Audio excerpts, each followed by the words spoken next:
Hey everyone. Okay, so today I want to help you try to find out what kind of guitar you want. Because a lot of people really don't know. I didn't know, and I made the regret on buying and selling the guitars that I thought were cool and because they were cheap or whatnot. But anyway, I thought I would help you guys out.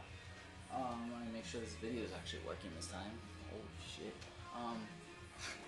Anyway, I've owned like about 18 guitars in total. I'm not some rich kid. I work hard. But anyway, guitars companies I like and guitar companies I don't like. As you can tell, I love Gibson and Fender. My band basically, ESP is my number one. Like if I can get signed or anything like crazy like that, which I'm not that good. But ESP would definitely be number one with me, and then Gibson, and then Fender or whatever else. Guitar companies I really don't like. There's not that many. I'm not that much of a hater. I just don't really prefer them. Ibanez Electrics. They're thin. They're tweaky. I mean, it's your style. It's all your opinion. This is all my opinion. But I just, for a metal guitar, that's not very metal. You know, you can get very good highs, but there's no thickness to it. It's just, it's, you know, it's pretty stupid to me. Like, the company is pretty cheap, and their acoustics and their pedals and all that are flat out amazing, but their electrics, I mean, speak of shit. What other companies do I don't like, really? Jacksons are okay. They're actually owned by Fender, though. I don't know, but anyway, I'll tell you the guitars I have and not. But money spending on guitars. My theory of it is you spend over $1,000 and you're spending for looks. You're not spending for how it sounds, because there's only so far you can go with a guitar with getting a set neck, EMGs, good tuners, and you know what paints on it and all that. After $1,000, I've noticed all those guitars are pretty much, it's all looks with them. You know, the Gibsons, the really, really expensive ones. And USA made doesn't mean that they're the best. I can tell you that for a fact. I have a guitar that's from China that will get better harmonics than some of, like, you know, some of my other guitars I have. But I would say a good range to buy, if it's your first guitar, I would say 300, 400. You can buy a crappy guitar to find out if you really like it, really think guitar's for you, and then go out and buy a better one. That's what I did. I bought like an $80 guitar, and then now I own too many.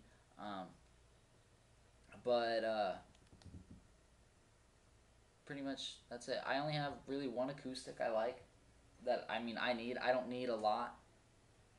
But it's actually an Ibanez acoustic. It was my sister. She bought it, and I restringed it more than she's ever touched it. But anyway, it's very nice. It has paint. It's electronic, so it can be plugged into an amp. It has cutaway. It actually sounds, you know.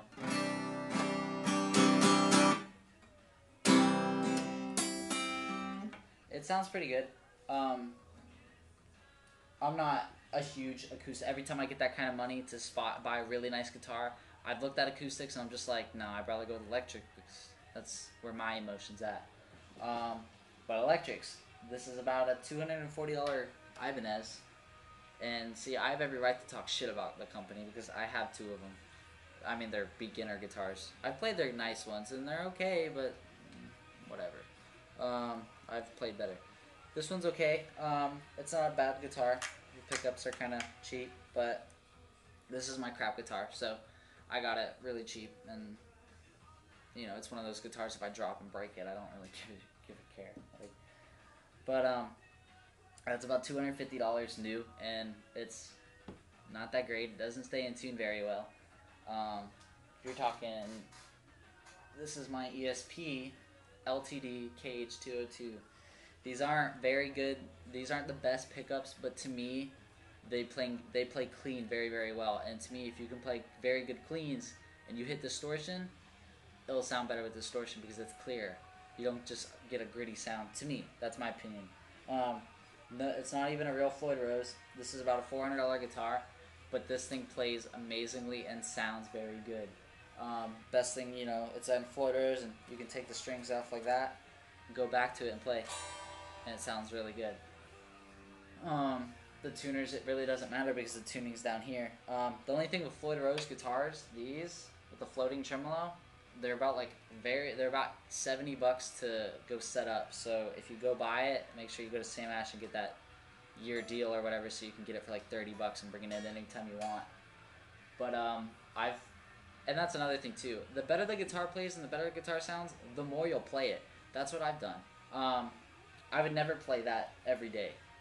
That Ivan is. I've played this so much. I mean, there's fret wear on just the spots that I used to work on. I've made full. Right whenever I first started playing, I made like 3 full complete songs with this, and I still play this to this day. And I have Gibsons, I have Fenders, I have a higher grade than this, and this is a $400 guitar that I prefer over, you know, 1,000 something. You know, it's pretty crazy. Also, you can see behind me I have a Fender Tele. The Tele, it's a Mexican made, so it's like a $500 Strat, and a lot of people say these don't play metal very well. They're fucking stupid. But, because if you switch out the pickup, like I have a Seymour Duncan in it, and I changed the pickguard in it. So it's kind of like a humbucker basically now. I don't know if you can see very well. But, yeah, I never thought that these played very well. I think Telly's used to look stupid, and then I went out and bought one right away, right whenever I played it. But if there was one guitar that can explain me, it would be this one. This guitar is my custom, and it is totally. It's my favorite. It fits my hands perfect. It plays very nice. I switched out the pickup in it because I wasn't happy.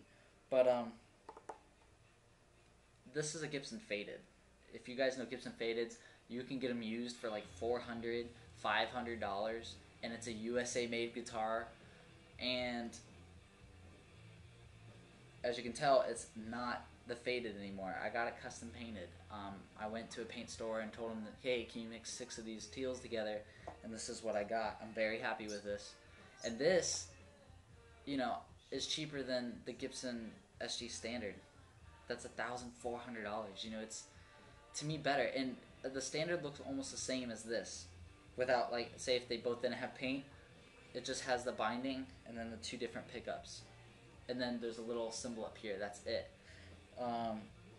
They're all made the same, but I really love Gibson SGs. I have like 3 of them, and basically, you know, I like, you know, like the Vipers, the ESP Vipers, but they don't fit me right. But if there was a guitar that I can say for anyone to buy, looks, sound, and everything, it would be this. This is an ESP EC 1000. They always come out with new ones. They stopped the really, really nice painting ones like these. You can tell it's beautiful. The inlays on it, they have pearl all on it. They have the binding. They have 2 EMG pickups, which, by the way, to get pickups installed on your guitar, like EMGs, are very expensive. I don't know the price right now, but it's not really worth it if you buy a guitar and then want pickups in it, unless you really like that guitar. But, this guitar, a lot of people are like, oh, you know, it's the best metal guitar. It's also very good with blues and cleans and just normal rock. I've seen, who have I seen with this? No, not Rise Against. I don't know. But anyway, I can get better cleans on this than, you know, my Fender Tele. And everyone uses a Fender Tele if they're, you know, country or jazzy or whatever. And I can get better tone out of this. You know, a little tweak in the knobs or whatnot, the bridge.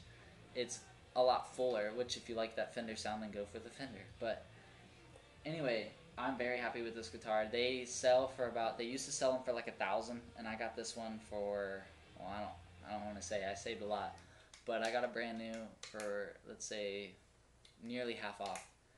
And you can find them used a lot. They're everywhere. It's also lighter than a Les Paul. Like, I used to not like Les Pauls because they were so heavy, but this is thinner. They also have cutaways. They're very nice. I like them a lot. Anyway, I really hope that this will help you to think better on guitars. This is also a set neck too. Set necks and bolt-on necks. If you drop a guitar and the neck breaks, like say if I drop this guitar and break the neck, it's screwed. I can't fix it unless if I glue it. But like say for instance, my other ESP, has a bolt-on neck. So if I drop the neck and it breaks, I can go out and buy another neck and replace it, and it's fine. Very easy fix. It's kind of the gamble, but you're also getting a lot better sound if you get a set neck. Everyone gets set necks. That green ESP is my recording guitar. Gibson SGs are set necks. This is a bolt-on. See, I like being very different. But yeah, I really hope this helps you on thinking to buy a guitar. I don't know everything, but these are all my opinions. If you really like how I do it, subscribe. I also have other videos of pedals that I think that are very worth it that people should buy. But anyway, good luck. See ya.